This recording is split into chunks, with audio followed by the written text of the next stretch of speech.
Hello, hello, workers and friends, and welcome back to Working Class Revolt. I'm one of your co hosts, Dust James, the Marxist Leninist truck driver, coming to you live from my humble home in rural North Carolina. And as always, I'm very honored to be joined with my great co host, the Thunder from Down Under, Australian union organizer, David Fox. How you doing? Very good today, and yourself, sir. Mhm. Oh man, it's a Saturday. Spent some time with the family. I'm up down here now with comrades. It's good to be alive, brother.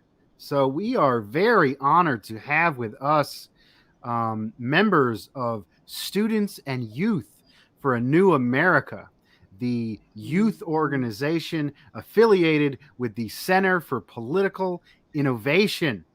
So, and they're both new guests. So, let's have them introduce themselves. First, we have Max Reed. Max Reed, can you tell us a little bit about yourself and how you're doing, brother? I'm doing good, Dust. It's been a nice Saturday. Very chill. My name is Max Reed. I'm a Marxist-Leninist. I am an organizer in the DMV area. That's around DC. And yeah, that's who I am. That's what I do. Right on. So, we're also joined by Natalie. Natalie, can you tell us a little bit about yourself as well as how you're doing? Oh, hello. I'm doing great. I'm a Marxist-Leninist, uh, and I I I'm a member. I'm also a member of SINA, and I mostly design agitprop and write articles for the CPI and also for Midwestern Marx. Um, Wow, that's great. That's quite a bit of accomplishments. We're very glad to have you. So, because you guys are both new guests, maybe we can get a little bit deeper with the both of you, starting with Max. This is a political show. Maybe you can tell us a little bit about your background and how you got into pro working class politics. Yeah, so with my generation especially, I think our primary political awakening happened during like the 2015, 2016 period with like the initial rise of like the Trump movement. Initially, I started off as like kind of like a Bernie-crat, someone who supported Bernie Sanders and the populist left movement around him. Um, and this was like in sixth or seventh grade, so I didn't really know much, but all I knew is that Bernie was fighting for healthcare and he was fighting for the American people. And then eventually I went to my library and actually went into the political section of my library, and I picked up a couple books written by Lenin. I read State and Revolution when I was about in seventh or eighth grade. That was very influential on my development.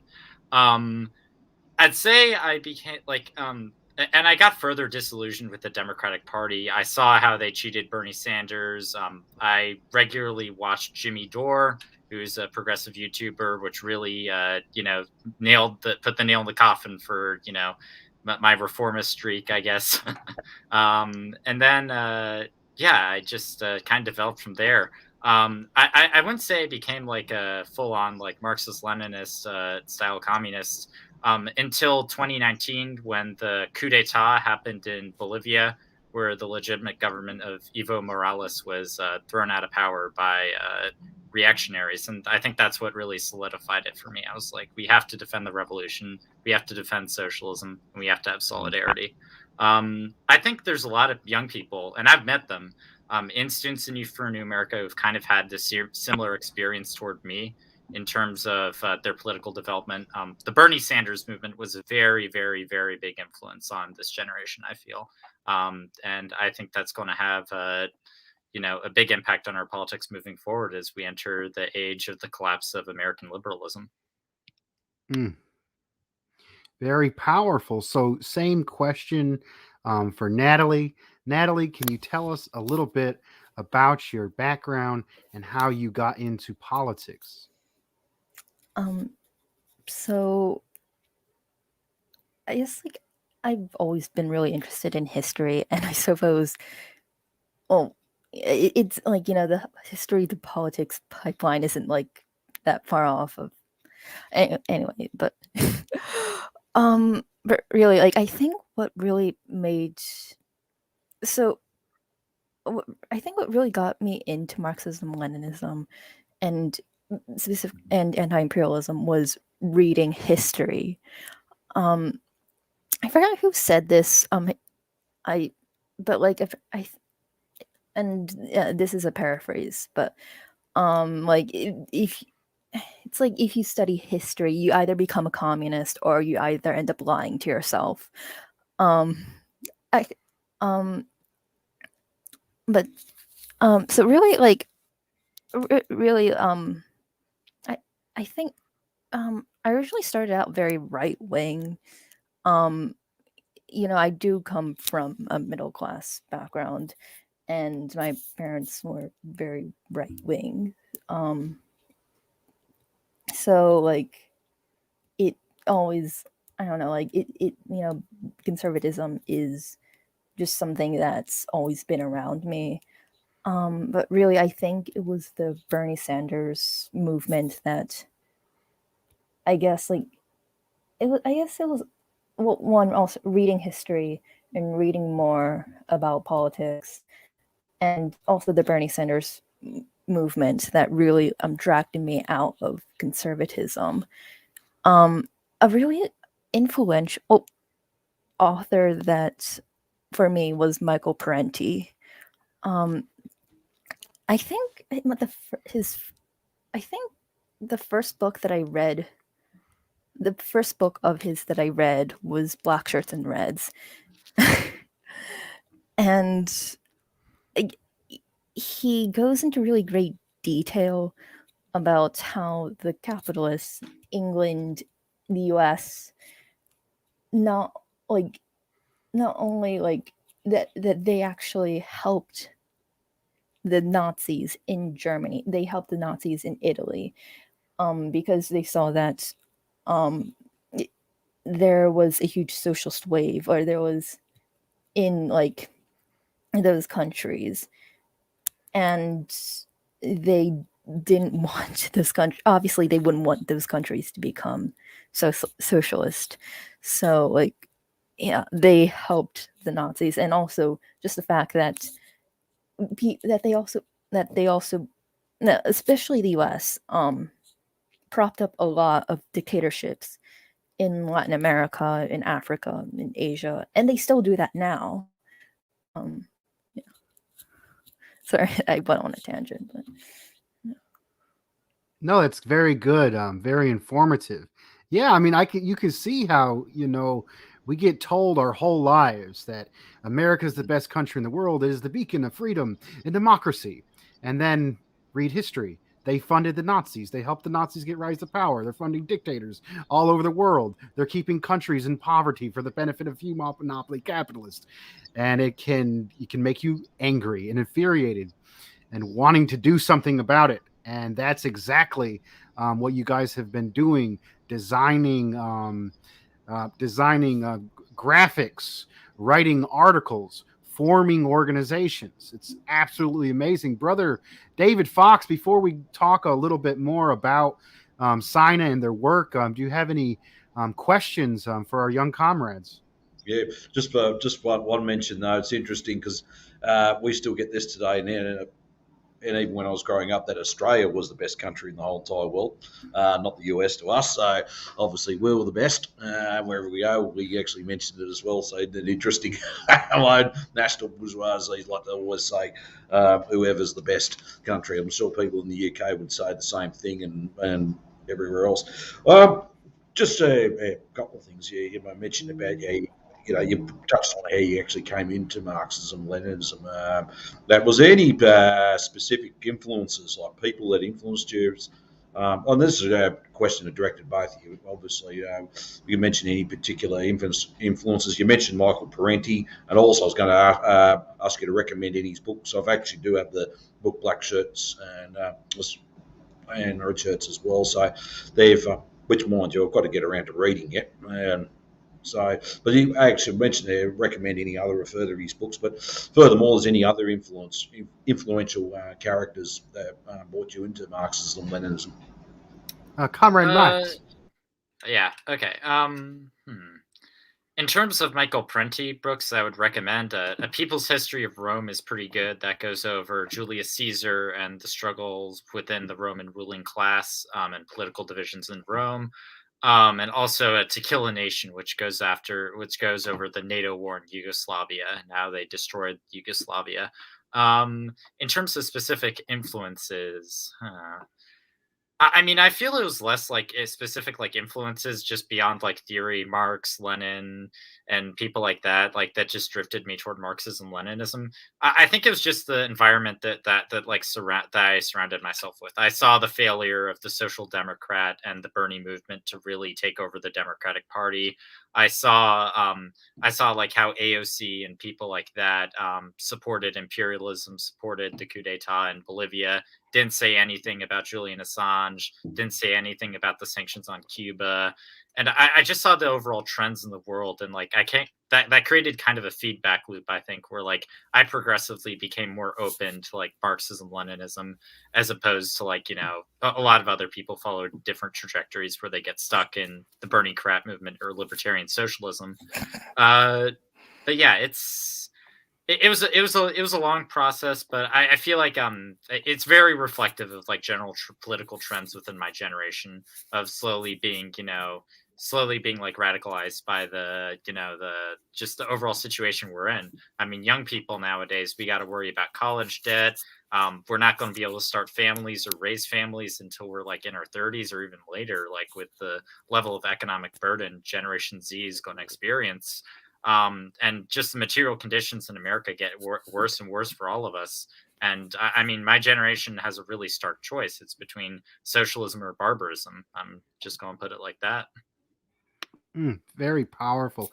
Shout out to Mary Melanie, who says, my own radicalization began after I read Open Veins of Latin America. And that is a very good book and really shows the injustices of imperialism. Please get in the comments. The comments make the show better. If you have a direct question for either of our guests or the co-hosts, that would be great. Share this out as well while I'm getting on this rant. Natalie, same question. Any influences in particular? I can't really think of many off the top of my head, but really the only like big influence I can really think, I guess the really only big influence that I can think off of my head is Michael Parenti. I would definitely recommend Black Shirts and Reds, but also Against Empire. And I think that he has a book called The Sword and the Dollar, which also goes very in depth on imperialism and it goes really in depth on imperialism and I guess like how I guess like how interconnected capitalism is. Well, how capitalism is imperialism. I think also like reading State and Revolution really reading State and Revolution really convinced me. Also, I guess, yeah, reading State and Revolution was also a huge, I guess, not a revelation, but like it really moved me towards Marxism, Leninism, and just seeing that, just seeing like the collapse of the Bernie movement, the Justice Democrats, the AOC literally supporting SOS Cuba. Mm. And she didn't even she originally support. Well, she still supports the SOS Cuba, but I don't know. I believe a lot of her supporters called her out on that, saying that she's ignoring the fact that Cuba's under a huge blockade. And then she just went back and corrected her tweet on Twitter. But yeah, and also just reading about Cuba and China in particular, just learning more about Cuba and China and their accomplishments. China is the first country to abolish extreme poverty. China has developed thousands of miles of infrastructure. Cuba has one of the best medical care systems in Latin America and some of the best education systems as well. And people say and I think, and really, it's the capitalists can't really criticize China and Cuba, and so they have to make up a bunch of stupid human rights, I guess, allegations against them. Some of which, yes, they're, not to say that there isn't concern. Yes, you could probably question the treatment of the Uyghurs, but really, in my opinion, China's treatment of the Uyghurs, as in the wake of the terrorist attacks that happened, was far better than what America did to Muslims and and people who weren't even Muslim but looked like they were Muslim, like Sikhs, who also faced waves of violence in the wake of 9/11. Mm. Very powerful testimony. We're actually doing very good on time. There was a little bit of discussion around what I refer to as the sheepdogs. I don't think my library, here in rural South in rural North Carolina, even had a book of Lenin in the entire library.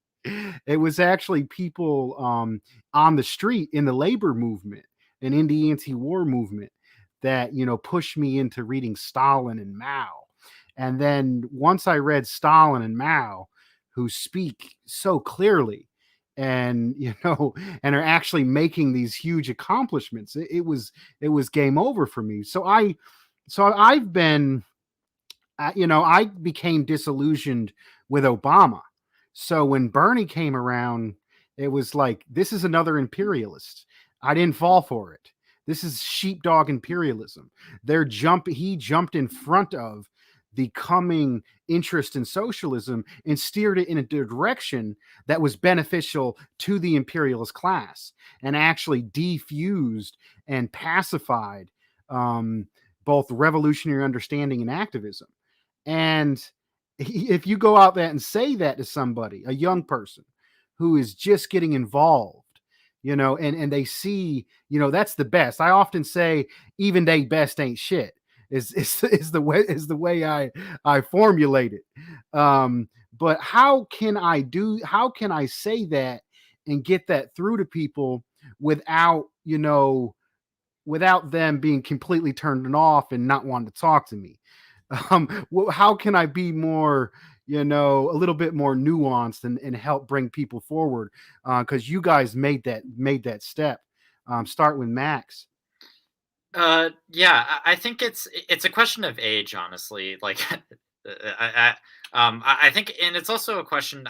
There's two trends within the progressive movement that I'm seeing, that I've seen unfold over the past 2 years.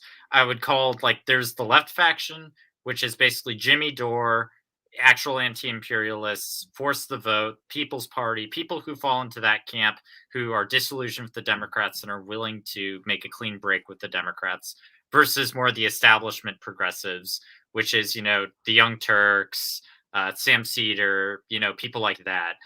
So I guess you have to wager, when you're talking to people, which camp these people fall into. But in general, I think the best thing to do when talking to people about politics, it like beyond like domestic issues, because it's very easy to talk about Medicare for like national health care, high speed rail, building a new America, getting people off the streets and, and like in jobs and stuff like that, ending homelessness, ending poverty, and reconciling our history, acknowledging national self-determination and reparations and stuff like that. It's very easy to do that, but the problem is fundamental when you get into like specifics. I think the best thing you can do is talk about the records of Bernie and talk about the record of like some of these social democrats, social chauvinists, and that record is imperialism. That record is the bombing of Yugoslavia and Kosovo, which Bernie voted for. That is the record of supporting imperialism abroad while supporting social welfare policies at home, which would directly exploit people of the third world for the benefit of people from the first world. So you have to really target imperialism specifically and really go after U.S. foreign policy if you want to turn people more left, in my opinion. Very powerful. So Natalie, how do we get young folks and folks in general past supporting the sheepdog imperialists? Well, I think that the best method is to just show them history, show them that really America is a one-party state with two wings. The Democrats just, they posture themselves as progressive. Well, then again, even then, like they're still Democrats, but that I guess try to. I mean, even then, like with the Democrats, like there's sections in the Democratic Party that are more conservative. But anyway, we have to show them that the Democrats and the Republicans aren't that different. If anything, they're the same on foreign policy. We know that the Democrats support Israel.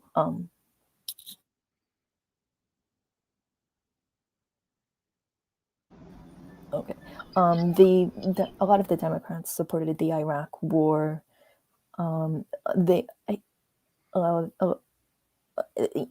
had a majority vote. Like a lot of basically it was almost unanimous in 2001 to invade Afghanistan.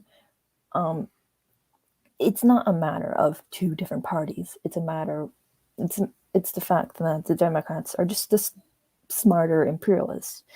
They they might posture themselves as progressive or anti-war, but they really aren't. But also, I think it just helps to direct people to people like Jamie Dore, people like the Gray Zone, Hale Maupin, etc. And I think a lot of I think I guess a disadvantage of this generation is that we never knew the old left. The old left is we don't know, we never got, a lot of us never got to know the old left. The only leftism that we know is the synthetic left, the 1960s new left. That we never got to know about William Z. Foster. We never got to know about the old Communist Party. In fact, even some of my history teachers, when I brought up William Z. Foster, they came up with, they didn't even know who he was, which is, I think it's just, I think it's important to bring up American labor history, American resistance to anti-imperialism. Also, just talking about how the wars, how imperialism negatively impacts America, not just military interventions, but also NAFTA, the TPP, trade agreement, all of these neoliberal trade agreements that have destroyed, small towns in America, that have completely stripped away the middle class in America. Very powerful and well said, Comrade Natalie. So let's get into the action. Let's get into what you're doing on the ground. So you got into revolutionary politics. Let's start with Max. How did you get into actually building an organization? Well, it's actually pretty simple.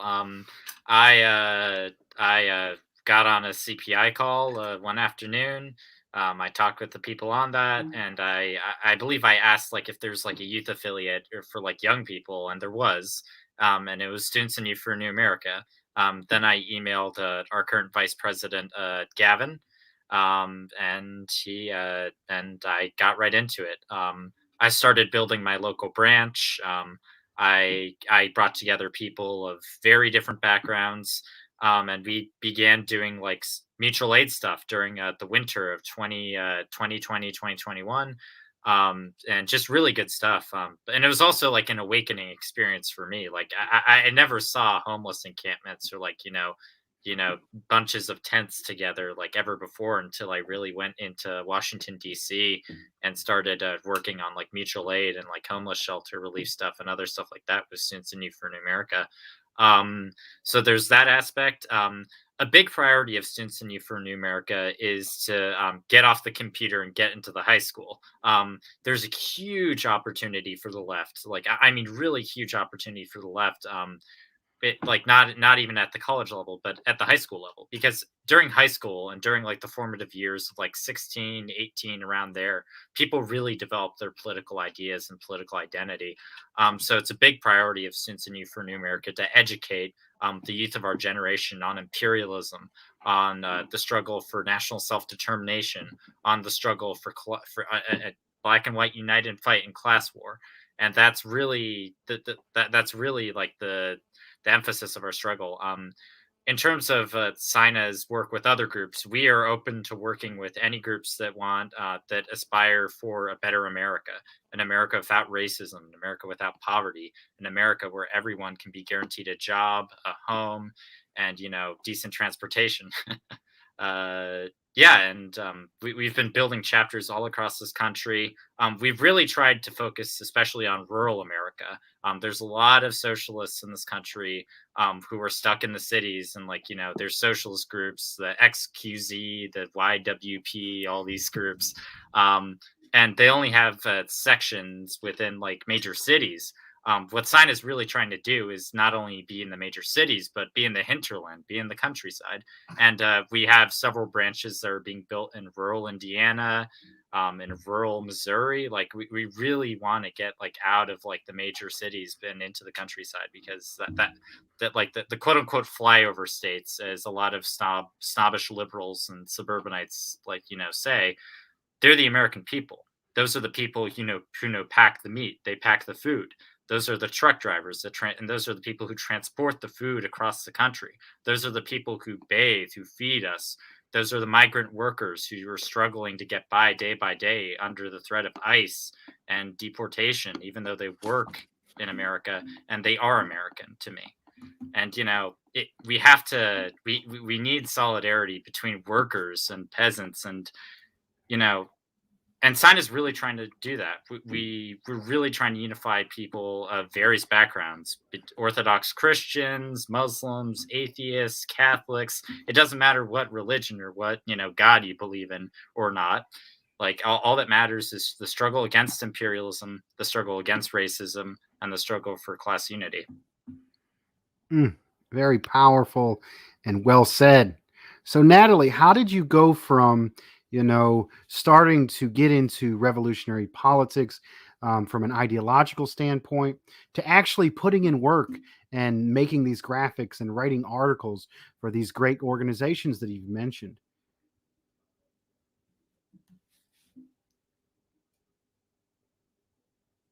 Let's see. I'm gonna. Natalie, you're on mute. All right, sorry. All right, go ahead. Okay. At least So I guess like over the summer, I mean, like I had a lot of time on my hands, so like that just gave me a lot of time to do a lot of research, and I mean, like also like I picked up, I guess like graphic design and Photoshop like along the way, and it was just like it was. I don't really know where or how it started, but originally I started like I don't know, like I originally started to design like very futuristic looking stuff, specifically for the PCUSA Party of Communists for of the United States of America, and also for like CPI and also like etc. But I think um, I I mean like I and I guess like I mean, I guess like I'm kind of in a privileged position because like I had the time when I had the time like to to do research and to write and to read and to like and to develop you graphic and to like learn how to do graphic design. So I don't know. It was just like it, it was like it was just kind of it started like I guess out as kind of like specifically for graphic design. It started out as like a more recreational thing. Like it was fun to play around with, but then I realized that I could actually do something um the with graphic design with like Photoshop and stuff. But for the articles, like I guess I think like writing articles in a way just kind of helped me like cement my knowledge. Like it was kind of like you read something and then you like write it down and you demonstrate. It's like yeah, like you kind of like you read something and then you write it down and like it just kind of like for one it was kind of helpful for myself to like in my learning like in my journey like in my towards like learning about Marxism. Um but yeah, like it was I guess like yeah. All right. Thank you, Natalie. Let's see, David Fox. Any questions for our guest?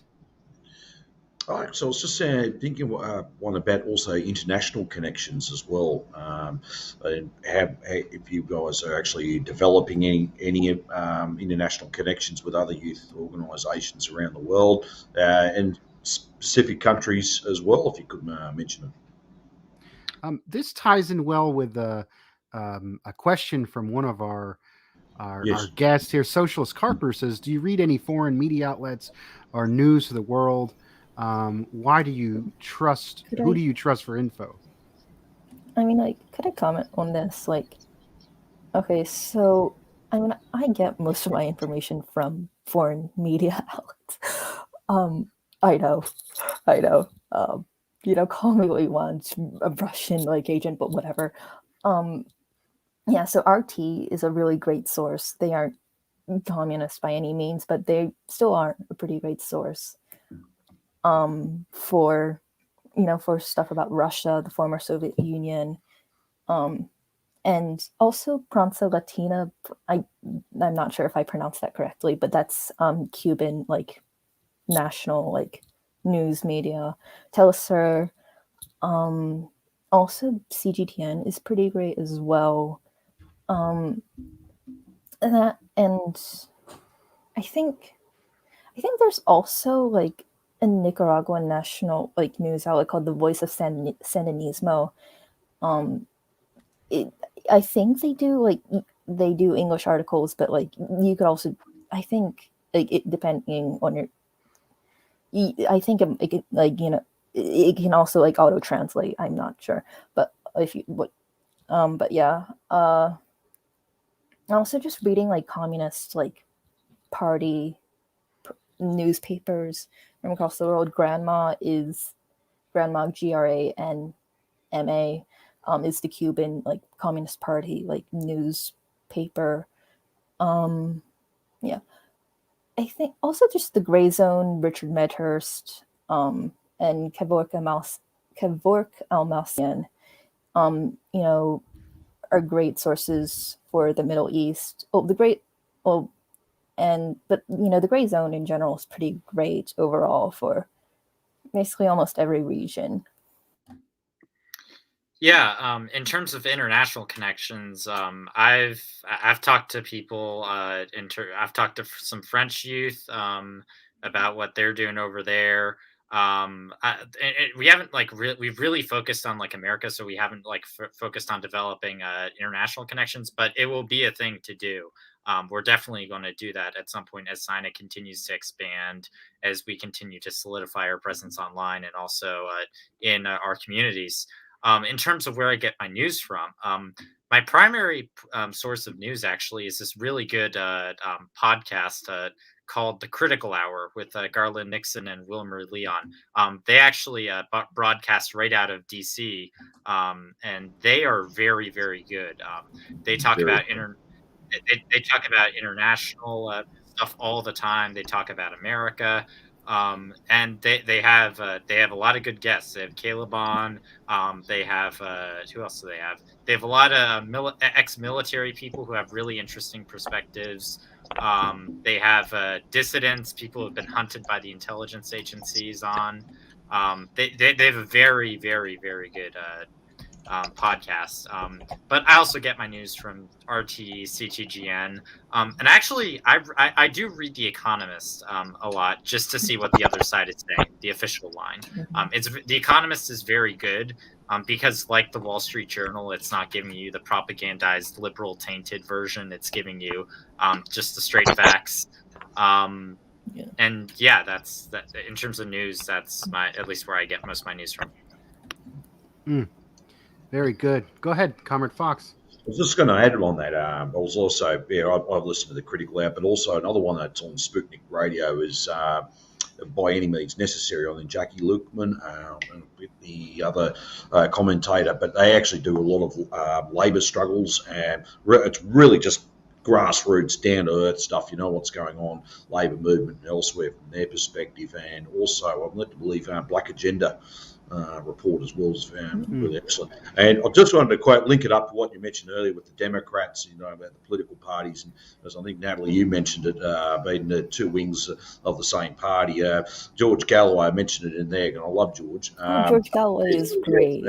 Well, but this I love his comments where the two major parties are the same cheeks of the same backside. Yeah, the two cheeks of the same backside. So I think there's also Going Underground on RT. I think Sputnik Radio is just great overall. I think Abby Martin also did.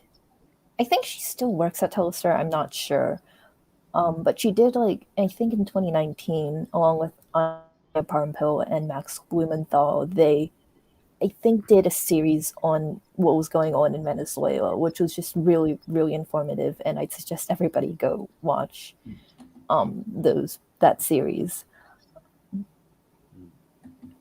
Very powerful testimony. So I gotta break it down. So I mean, we know this in our circles. We've come to these understandings.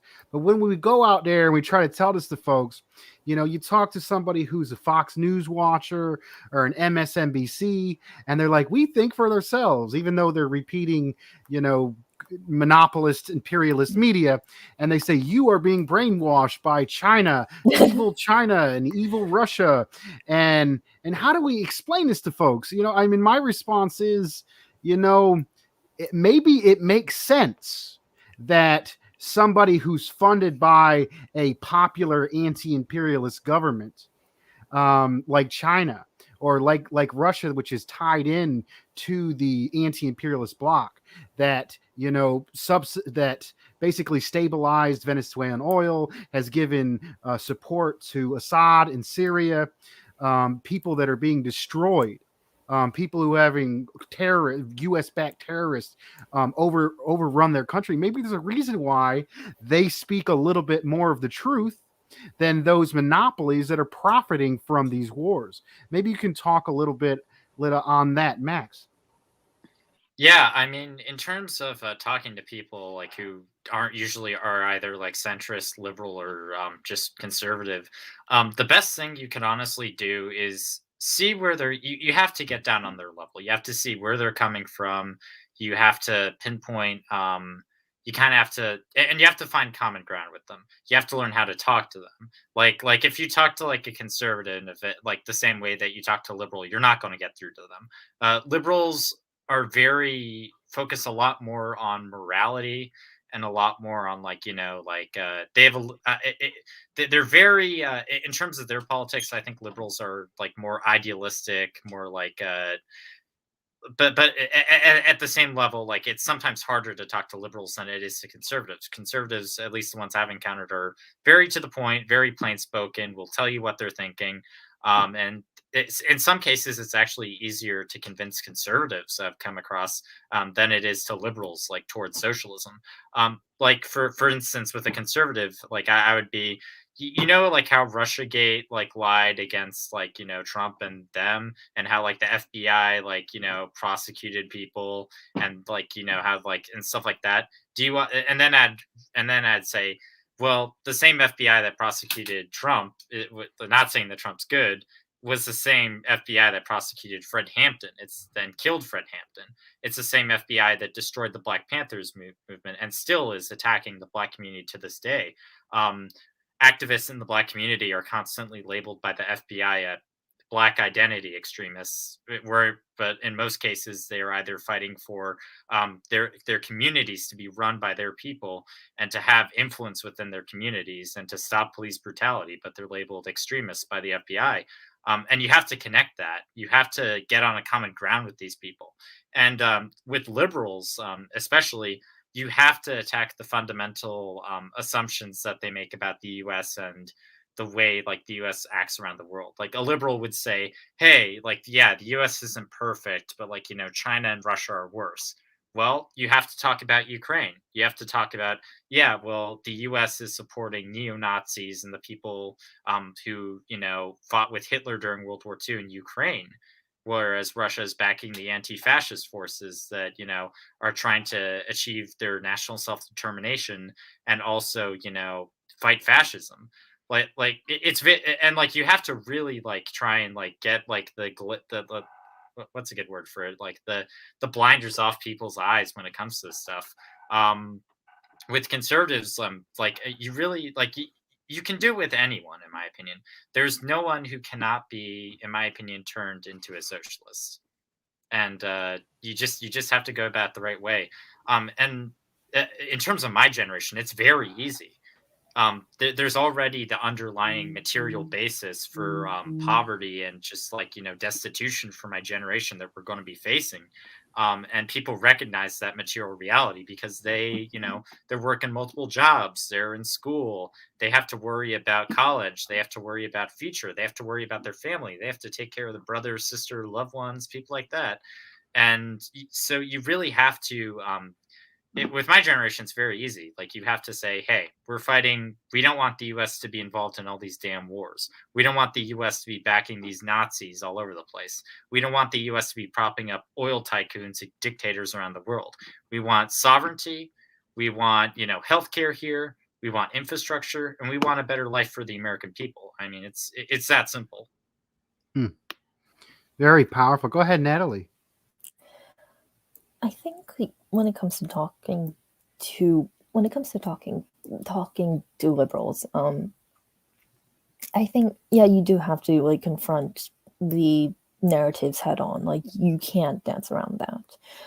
And I think that's a mistake that a lot of like new socialists like to make, and it's like some of the more democratic socialists. A lot of people like to say that China is not real socialism, that Cuba is not real socialism, that they buy into the narrative that socialism has failed. And you have to like you have to talk about that head on. You can't ignore that. I guess like when it comes to conservatives, it's like I think you should also I think you should also talk about like how how essentially a lot of these trade deals like have destroyed rural America. They've destroyed the they've decimated people's lives. And I think when it comes to like the CIA, you should definitely talk about how the CIA encouraged drug use, Project MK Ultra. The CIA is using feminism to continue imperialism. WikiLeaks, it was very recently that WikiLeaks leaked a bunch of documents showing that the CIA was using feminism, was using woke ideology to stay in Afghanistan. And we can see that it's not just with Afghanistan. They're accusing Cuba of homophobia. They're accusing Daniel Ortega of sexism, of of being being homophobic, and they also did that with Pedro Castillo.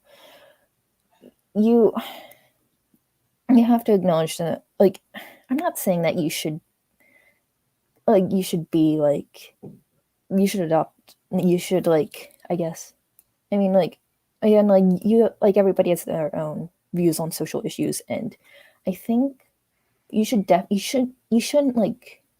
talk about social issues, or at least you should mainly just focus on the economic issues when it comes to conservatives. But it doesn't help. I guess it doesn't. It won't hurt, I guess, to talk about how woke ideology has been used to continue imperialism. Very powerful. I think you bring up a good point, and I just want to make it clear that us who focus on the economic issues, who focus on building power and overthrowing imperialism, we're not ignoring those issues. It's that we have seen that if you disconnect the economics from these issues, they can be weaponized to attack people that are coming up against imperialism, and they like to use feminism. But is it a real feminism when they're supporting warlords who are pouring acid on women's faces in Afghanistan? Is it really LGBT rights when they're implementing a low-wage police state that is locking up people of color, black and brown people, LGBTQ people, having to work 3-4 jobs? I mean, it's absolutely disgusting. Maybe Natalie, you can talk on this hypocrisy. Yeah, I would love to talk about this. So, I believe that I don't know who said this, but essentially there's this quote that you can have LGBT rights under neoliberalism, but what was it? You can have LGBT rights under neoliberalism, but you can't have workers' rights under neoliberalism. But anyways, it's absolutely. And there's also this meme of the fighter jets, one is Republicans with just the plain fighter jet bombing, and then the other one is Democrats with the BLM and the rainbow, and with the rainbow fighter jet.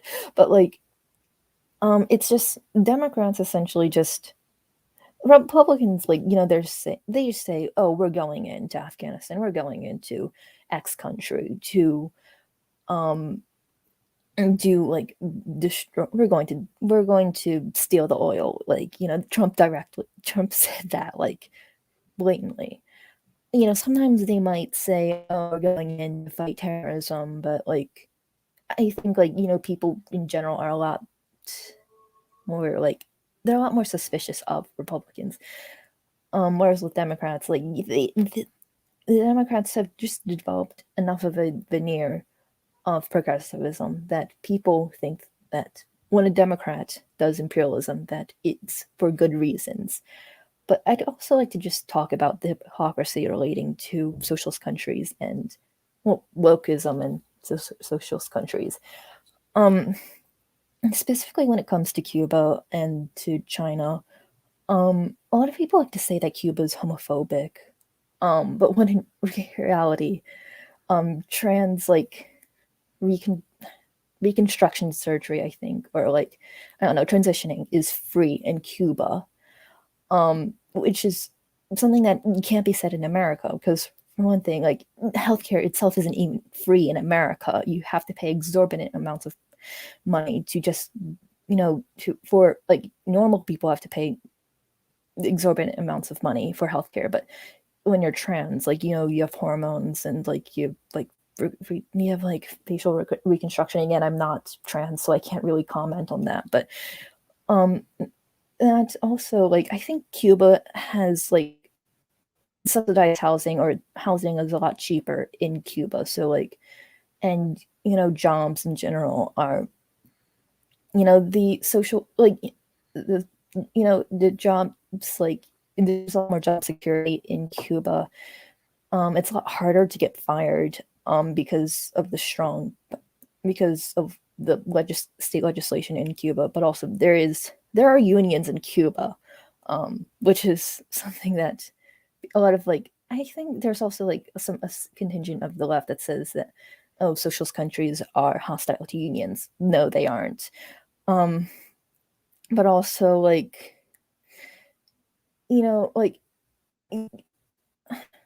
Fidel Castro, yes, he was homophobic. You could say he was homophobic in his earlier years, but he changed.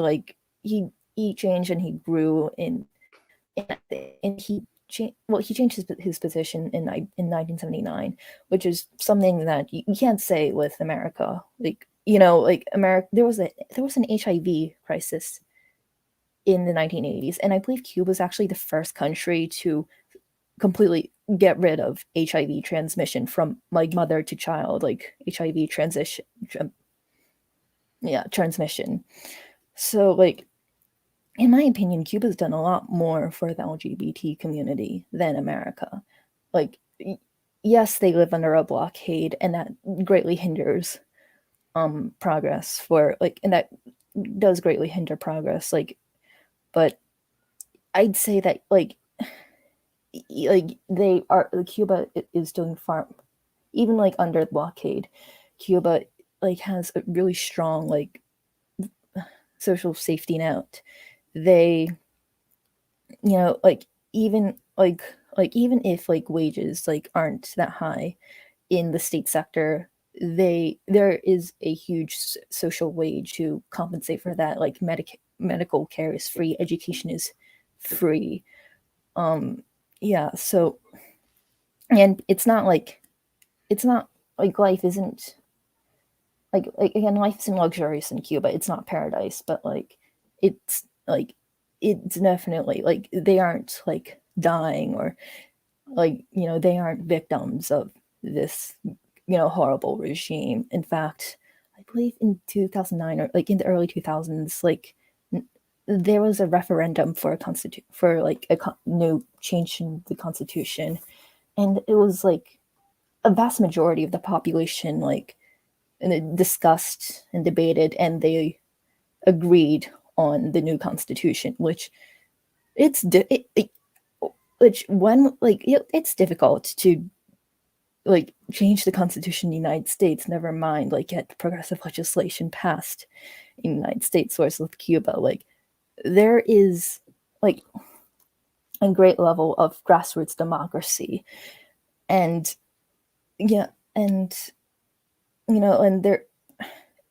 there's a great level of grassroots democracy of people having direct it's a bottom up democracy where people have influence on the laws that they're making. They don't just elect a a representative every 4 years, every 2 years. It's a continual process. And as for China, again, first country to eliminate extreme poverty, to I think they actually have, they either have they have one of the fastest bullet trains in the world. And this is something that can't even get, that even the US can't get done. But as for allegations of human rights abuses, imperialism and whatnot, again, people forget that there were waves of terrorist attacks in the 1990s, in the 2000s, 2010s, by Uyghurs, by Uyghur extremists, Uyghur separatists. And the Chinese state was very merciful. They didn't even do much to combat it until very recently. So whereas if this were the US, we can see in the US that there was mass surveillance, torture, etc. Whereas with China, they're helping the Uyghurs get out of poverty. In fact, the one-child policy didn't even impact the Uyghurs, only impacted the Han Chinese population. Which, if you want to talk about birth rates and whatnot, you would have to arguably the Chinese state is genociding Han Chinese because of the one-child policy, but which is absolutely ridiculous to say. But still, the Uyghur population has drastically increased. Their population rates are increasing, their birth rates are higher. But still, it's ridiculous, that people are saying that poverty alleviation efforts is genocide, which even then, Western media outlets have scaled back to saying it's a cultural genocide. And as for imperialism, again, China's helping a lot of African countries, build infrastructure. And if you compare what they're doing, what China's doing in Africa to the IMF, to the US, they haven't overthrown any leaders. They haven't installed any military bases in Africa. Whereas with the US, you have AFRICOM, and I think you still have a lot of old puppet leaders still alive in Africa, still ruling those countries with an iron fist. But yeah, a lot of, basically, to just conclude, a lot of the human rights abuses are complete fabrications or exaggerations, and they're just it's hypocritical when you consider that the US, it's documented even by Western institutions, even by Human Rights Watch, which is a Soros-funded outlet. Even they acknowledge that the US has tortured people. There's mass incarceration. There's more people in prison per capita and in general numbers than China, than Cuba, and Russia. And yeah, people always like to say, oh, the US is a beacon of democracy. It's not. Very powerful testimony. Let's see, we're approaching the hour mark. I don't want to go too much further. Maybe we'll have one more question from David Fox and then a round of conclusions. Comrade Fox, any questions for our young guests? Well, obviously, this was going back earlier, mentioning about where a lot of young people are disillusioned, say, with the Democrats. But what about actually engaging with those who are just totally actually talking to those and trying to address those, not even engaged with any of the political system at all, where there's maybe a lot of apathy for whatever reason, or they're just totally alienated from the whole scene altogether and probably have their thoughts elsewhere. How do you actually overcome that? I think that's a great question. I'm a little bit young. I'm a kind of in between here, between David Fox and Max here. And I remember people were getting more tolerant. I mean, back in like when I was a little kid in the 90s, like there was a lot of, especially in the South, there's a lot of homophobia and stuff. I started to see more tolerance, but I also started to see a lot more apathy. And I think it's only gotten worse with the younger generation. Comrade Max, maybe you can tell us a little bit. How do you get people to care about the world and want to change it? How do you get through the pessimism? Right. Yeah, it's one of the worst poisons that's being infused in our generation constantly. It's this pessimistic stuff. You have to give them hope. It's that simple. You have to show them that a better America is possible. A better world is possible. Um, I always like to bring up to when people say, "Oh, there can never be socialism in the United States. It can never be done." I always go back to I always go back to the instance of Germany in the end of World War II, 1945, a devastated wasteland with the country being divided between the Allies and the Soviets. Um, a couple years later, or a couple decades later, it was completely transformed by the German Democratic Republic. I mean, America can rebuild. America can build a better future. America can become a good force in the world, but it's only going to happen under socialist reconstruction, and it's only going to happen by acknowledging national self determination and reconciling with oppressed nations which exist within America. A new America, and in terms of revolutionary American patriotism, um, what it just as much as fighting the British in both 1776 and in the Civil War, just as much anti-imperialism is the highest form of patriotism within the United States today. The what was it called? The St. Patrick's Battalion. When America was colonizing the Sun Belt at Ceylon, it was a group of Irish Catholic soldiers who defected and fought with the Mexicans against the imperialist union at that point. And that is a part of socialist patriotism and our identity. I think. I mean, the struggle in the 1930s in Alabama between rural blacks and rural whites fighting together in the sharecroppers union against the Ku Klux Klan and against the fascists. That is really, I mean, that's core to our struggle. And I think we have to revive that history, that old sense of community, and that's what Sign is trying to do. We're really trying to educate people in terms of our history, in terms of America's socialist past, in terms of where we're going, and we have to bring people together. We have to sing a lot. We have to establish we have to work out together. Physical activity together is very, very good. There's SINA chapters. Right now, there's a SINA chapter in Eugene, Oregon, that's organizing weekly running, where all members of the branch run together. I mean, we really have to get through the pessimism, get off the computer, get out of the isolation of your room, and get into the real world. Touch grass, breathe air, work out, and struggle. I mean, that's quintessential. I think the only way we're going to get socialism is through Generation Z. I think my generation is going to be the tip point of the spear when it comes to the fight against imperialism, for socialism, and for self-determination.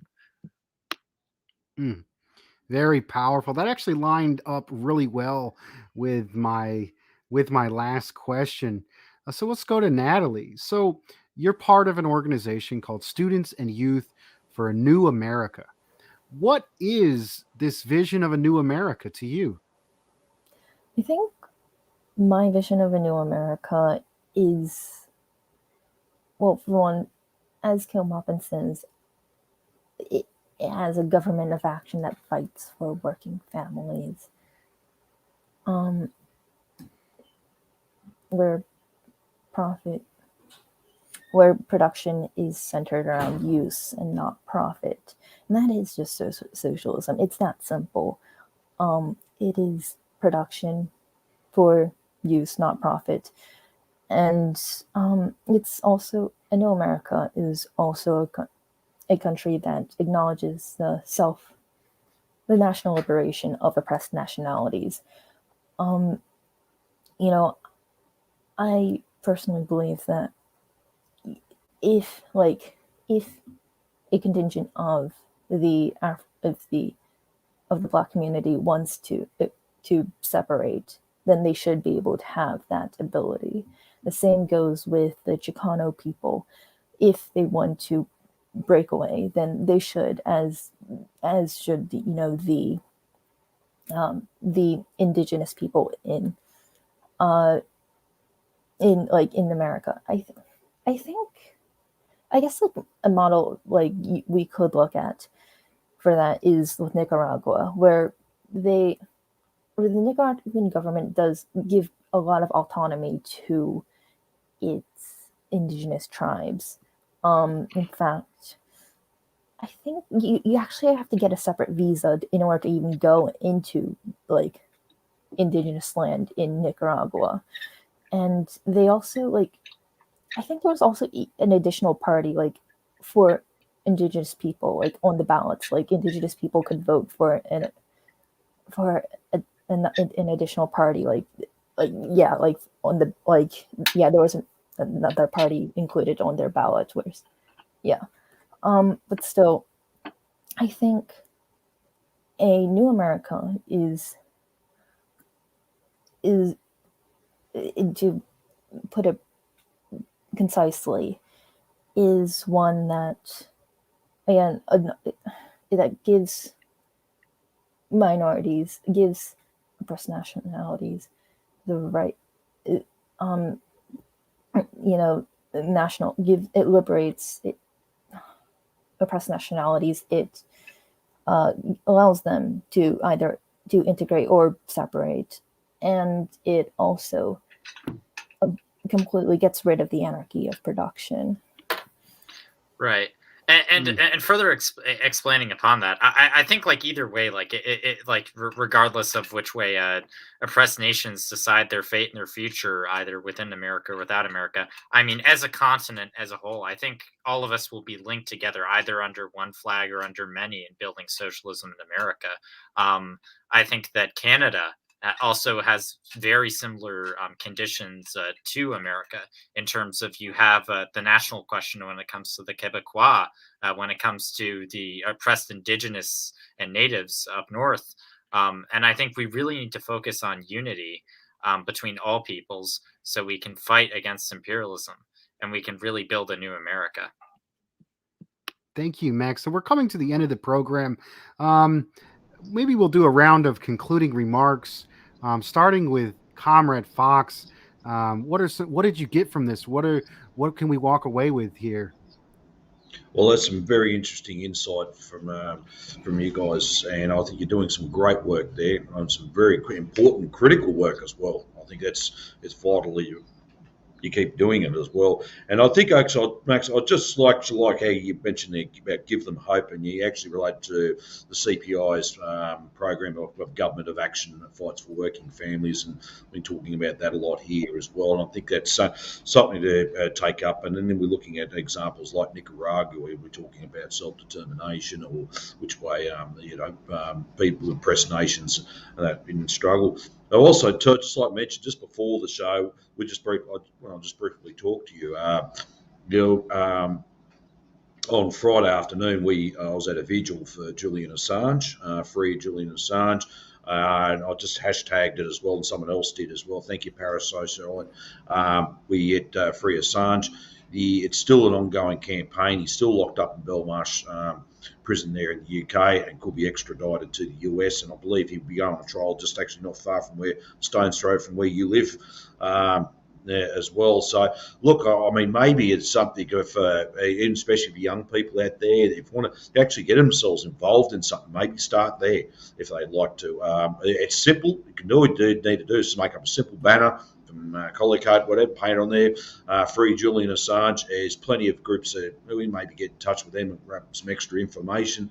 But that's a good way to engage with people, because it was interesting when I found out there's a lot of support for that campaign to have him freed. There was that jumped over that initial hurdle where a lot of people either didn't know or rather ignorant to it, or they didn't care, but then they just go, well, hang on, this is completely wrong.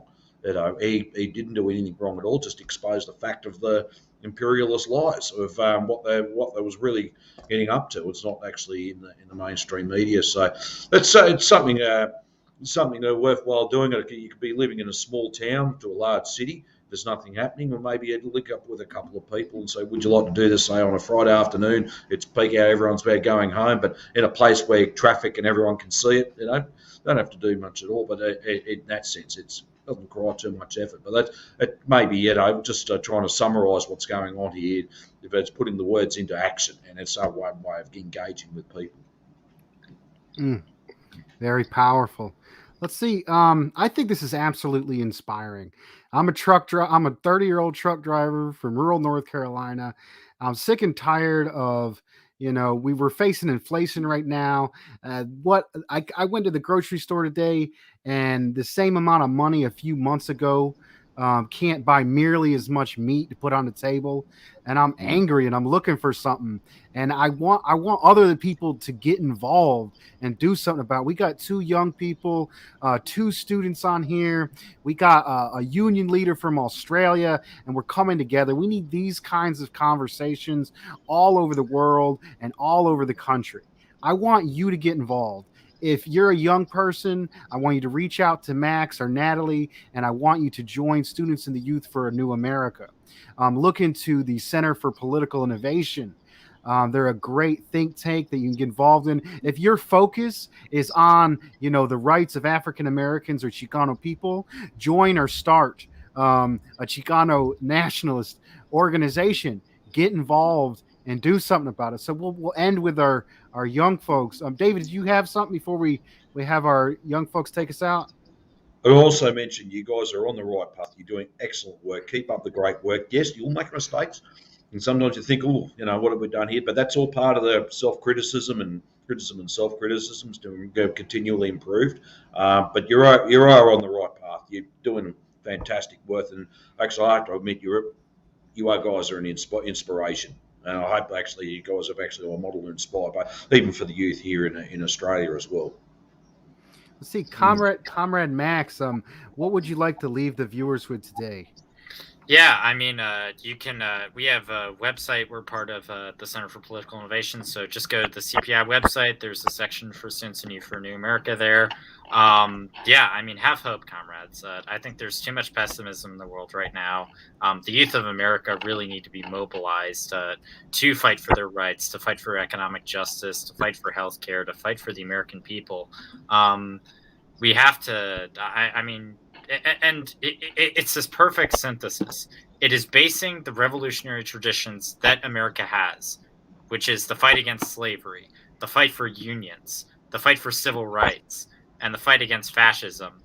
And it's to base that struggle, and it's to link up that struggle with the struggle for national self-determination and the rights for oppressed people. And we have when we're able to join those 2 struggles together, then I think we really stand a chance of doing some incredible things, comrades.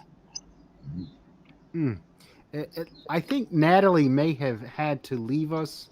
I was hoping she would help take us out, but I think we're just going to end it here. Thank you, comrades. All power to the people. Have a good one, everyone. Thank you.